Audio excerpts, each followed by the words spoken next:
Hello everybody, Mrs. Fondre here, and today we're going to get a little festive in the art room and talk about different holiday traditions from around the world. Now, you might know this, but Christmas is celebrated in a lot of places, and some places might do things similar to what we do in Wisconsin or do in Waterloo, but there are also some really fun traditions out there that you may have never heard of, so I thought it'd be fun to explore those a little bit today.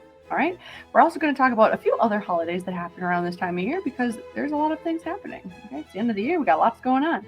So let's start in Italy. In Italy, they invented the Nativity Scene, and if you think or you're not quite sure what that is, it's when people made those little buildings with little people and figurines, usually to represent the Christmas story.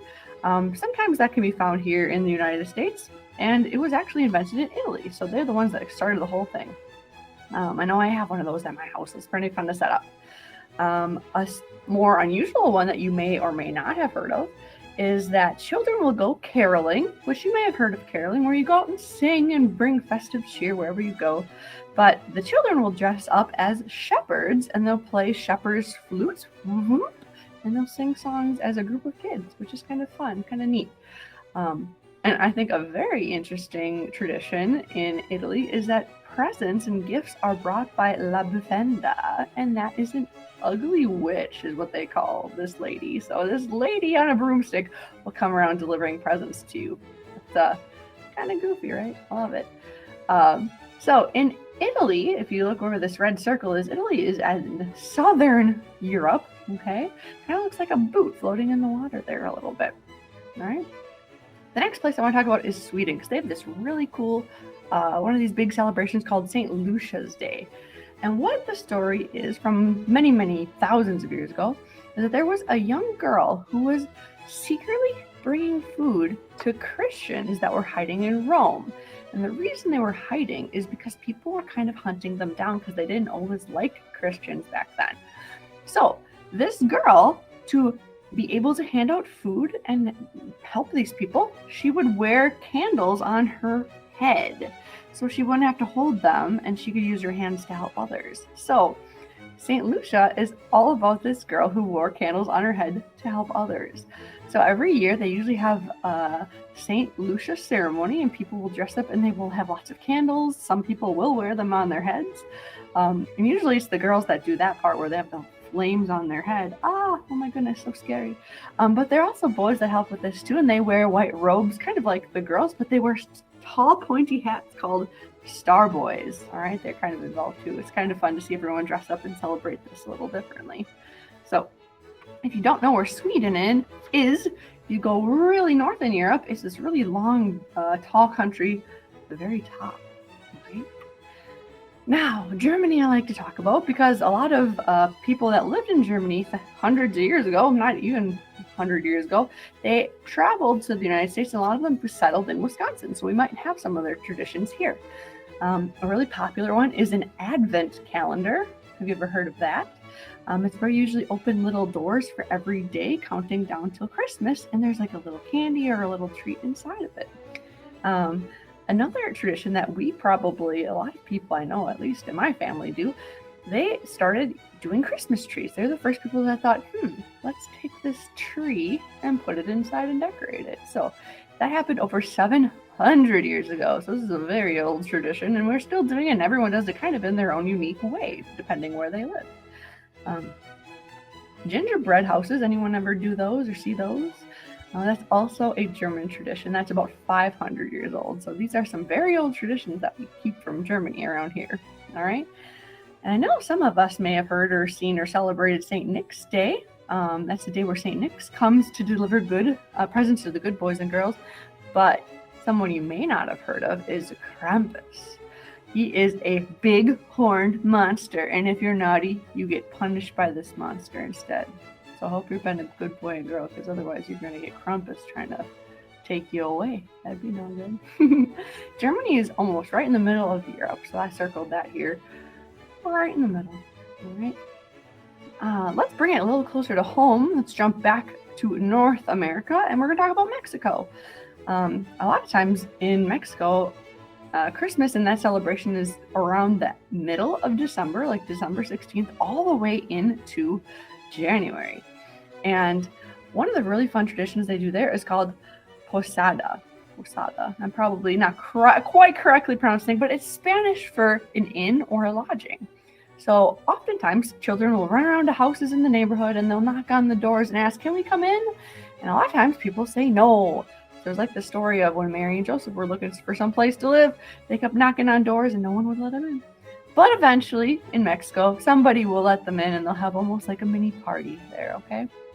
You might recognize the flowers that I have a picture of here. Those are poinsettia flowers, and those are traditionally grown in Mexico. So that's a tradition that you'll see around here a lot. I know for sure. I've seen some and have some at my home. And this flower is often called Noche Buena, which is for some reason means Christmas Eve. But if you translate it directly, it's more like a good night. So Christmas is a good night, right? And one of the fun traditions I think we should bring back, or I should take up more of, is using a piñata during Christmas, where you string up a filled paper mache figure and you smash it and you get candy. Oh, it's so fun. I wish I would do more of that. Maybe I should include that in some of my traditions in the future.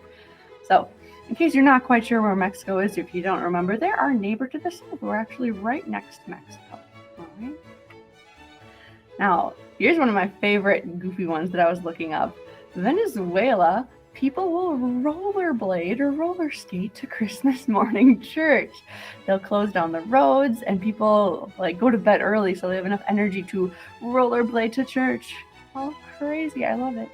And another thing that's kind of interesting in Venezuela, people will paint their houses before the holidays. Now, in Wisconsin, you might think, it's too cold to be painting your houses.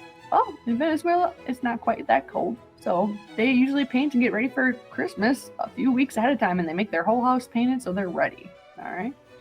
Venezuela is in South America, and it's at the actually north end of South America. So it's right at the top where that circle is. All right. The last country that I want to talk about with Christmas kind of celebrations and traditions is Japan. This is kind of a newer holiday in Japan, and it's more of a time just to spread happiness, okay? It's not as religious as some other places, and it's almost more of a romantic holiday, kind of like Valentine's Day is for us in the United States. So a lot of times it's time where couples get together and they give each other gifts. So that's kind of unusual or something different. And a really fun thing, their big meal or thing they like to eat for the holidays is fried chicken. So KFCs in Japan will get lists and orders months in advance, so they have plenty of chicken to go around on Christmas. So that's kind of delicious. I wish I had more fried chicken on Christmas. And a traditional Japanese Christmas food is a Christmas cake. And it's more like a spongy cake, kind of like angel food cake with strawberries and whipped cream. It's really refreshing and delicious, I hear. And kind of a fun fact, the shortcake emoji that you might see on a phone is the Japanese Christmas cake. Did you know that? Fancy that, right? So, Japan is pretty far away from North America. It's either across the Atlantic, across Europe, and across Asia over on this little island, or if you'd go to the left or go west, you would be hitting the Pacific Ocean and going around the world that way. So, it's pretty far away, but maybe someday we'll get to visit, right? All right. So, there's two other holidays or festivals going on around this time of year I want to talk about because they're worth mentioning. They're kind of fun. The first one that's really big is Hanukkah, and it's a festival of lights. The story goes that back in the 2nd century, so that was like this year is like 2020, that would have been like the year 200. That's a very long time ago. These people reclaimed this temple that was rightfully theirs, and they wanted to celebrate. So they were going to light the menorah, which you can see a picture I have right here. They were going to light the menorah, but they only had enough oil to light for one day. However, that one day of oil lasted for 8. So it was considered like a miracle. They had enough oil for all these 8 days. All right. So today, when Hanukkah is being celebrated, families light one candle a night. So then by the end of the night and the 8 nights, you have all 8 lit. All right. This is also a time where a lot of families get together. They'll play games. You'll see dreidels where you spin tops and you can win things. Chocolate coins are really popular for Hanukkah as well, and kids love getting those from their families. But one interesting thing about Hanukkah, people think it's a really big deal, kind of like Christmas is a big deal for a lot of people, but actually it's not one of the bigger holidays in the Jewish community. They have other holidays. So Hanukkah is important, but there's other ones people value a little bit more. Fancy that. All right. So the last one I want to talk about is Kwanzaa. It's kind of a unique holiday because it actually has like a date when it was invented. This professor in California wanted to find a way to bring people together. They wanted to bring the African American communities together to become stronger. So in 1966, he invented Kwanzaa.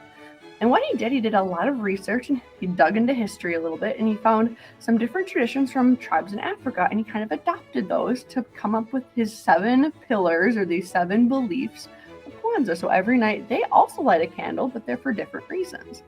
The 7 ideas are unity, which is coming together, right? That's the whole point with Kwanzaa. Self-determination, being able to make yourself go out and do things, having motivation to do it.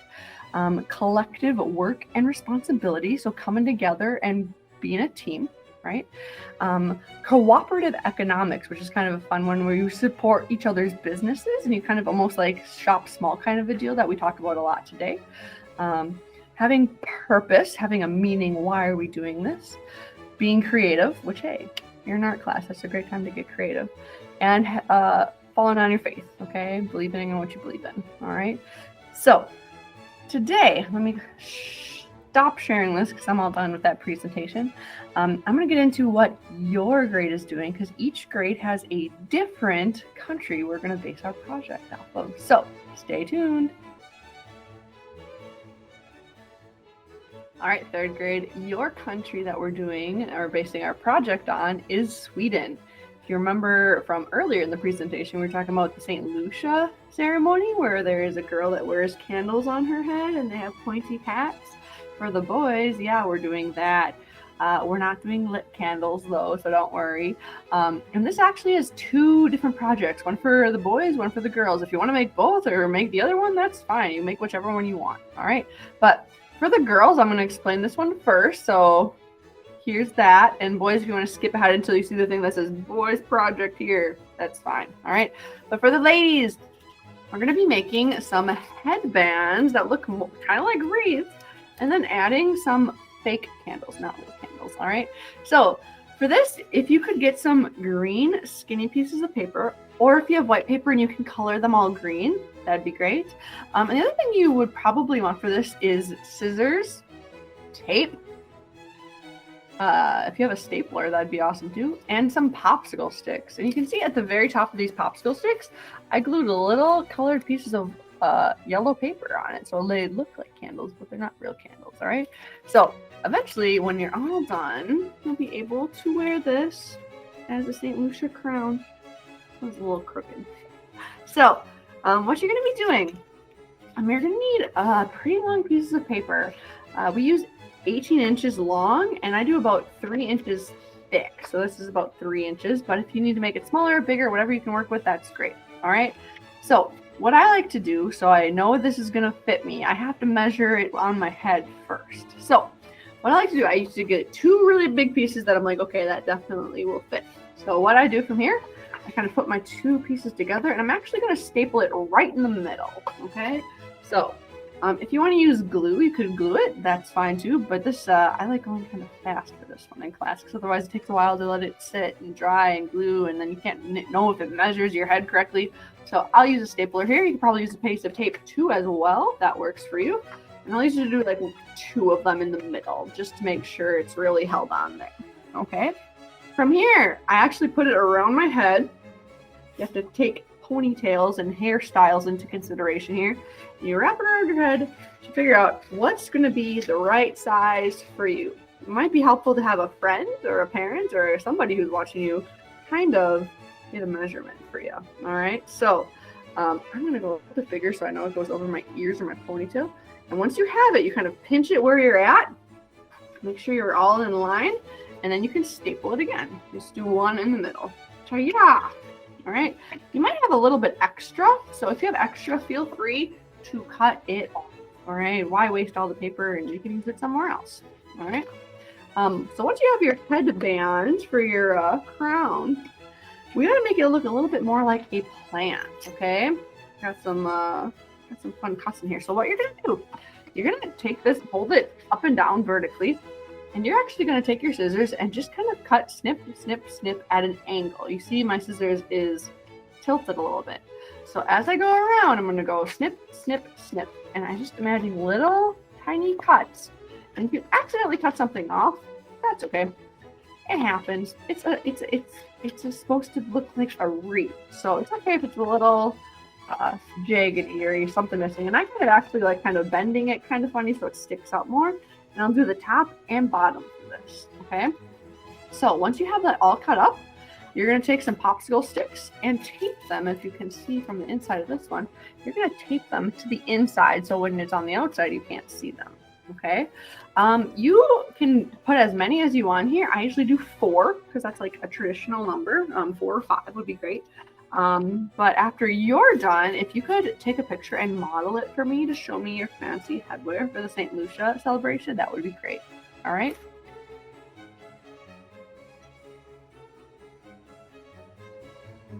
Alert, alert. The other project. This is for our star boys who wear really pointy hats. Okay. So for this project, if you need a really, really big piece of paper, please let me know. I will send one home because this project's so goofy and fun. I love doing it. Usually everyone gets mad at me when they get picked up from class because everyone's super goofy afterwards because we're wearing these crazy hats. So I actually have a camera pointed to a table to show you how to do this because I don't have room on my desk because the piece of paper I have is 18 inches by 24 inches. So it's pretty big. So I'm going to show you the best way to actually draw a circle, do one little cut in the middle, and how to bend it to make it a pointy hat. Okay, so let me switch cameras here, and I'm actually going to move my computer around too so I can see what I'm doing. So, like I said, you're going to need a really big piece of paper, and you're going to need a pencil with a string on it. Okay, what you're going to do, you're going to figure out where about the middle of your paper is. All right, and I put a little dot in the middle when I know. And what I do then, I take my string and I hold the end on that dot. And you can see right now, ooh, I'm actually off the paper. So I might have to move my string in a little bit to make sure I make a circle all the way. All right, I'll be like, ooh, I'm off here a little bit too. Let's scoot it over. And so while you're holding the pencil and the string in the middle, you really want to just pull it around. And while you do that, you're actually making an arch, okay? Go from the other angle. Maybe you need to switch it a little bit and move your string so you're on the line here. Okay, so from there, I made a really big circle. All right, let's move this up a little bit so I can see what's going on here. All right, perfect. All right, so from here, this big old cone we're gonna make. All right, you're gonna have to cut this whole circle out. So let me zoom in, speed up so you don't have to waste your time watching me cut out a huge circle.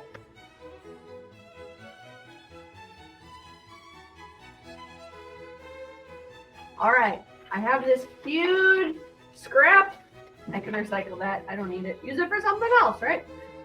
But here I have a huge circle. Now, right now, if I wanted to put this on my head, it's not really a cone, is it? All right. So what you're going to have to do, you're going to take your scissors and you're going to cut a straight line to that point, okay? So it doesn't have to be a long cut. Just go right to the middle. Boom. All right. So now that I have a little bit of working room, let's move back to my desk, shall we? Whew. All right, got that figured out.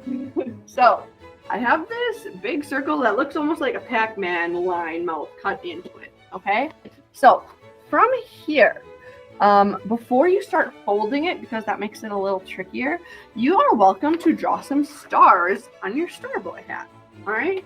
One thing to note though, because you're gonna end up folding it, if you ignore like part or like almost half of your circle, that would probably be fine because when you bend it, half of it goes underneath when we make it into your cone Starboy hat. So just worry about decorating like half of your giant circle, okay? So what you're gonna do, you take this, and like I said, you kind of bend it around to start making a cone shape, all right? So Might need some help with this. Usually in class I do a lot of bending for people because it gets a little goofy. So I kind of just like fold it and I kind of move the top half over the bottom half until it makes a really good cone shape. All right, it takes a couple of times to practice this too, right? So holding it around here until I got this cone hat. All right, crazy. I love it. All right, so before you let go of this and it springs open again, I think it's helpful to tape it or staple it down. I like just using some clear Scotch tape to tape the middle. Okay, just to keep it down where it's supposed to be. Okay, I will also staple it once on the bottom because I think staples are a little bit stronger than tape. So I'll do one staple right here. So now I know this fits. All right. Say before you staple for sure though, you should make sure it fits your head. If you have an overlap, something like that happening, it's really easy just to grab your scissors and do a little bit of trimming if it doesn't quite line up perfectly flat. All right. So this is going to be a really super decorated star boy hat when you're done. So I'd love to see a bunch of stars on it, a bunch of decorations for St. Lucia. I have a ponytail right now, so it's really hard to fit on my head without it wanting to fall off. But this is a really goofy project. I love doing this with third grade because it's just something fun and different to do. So when you're all finished with either the wreath hat or the cone star boy hat, please model it for me. Take a picture wearing it. I would love to see how fashionable you are with your St. Lucia wear. All right. If you have any questions, comments, concerns, if you need really big paper or if you really need green paper or if you need anything from me, please let me know. I'd love to help you out. In the meantime, can't wait to see what you come up with. Happy creating!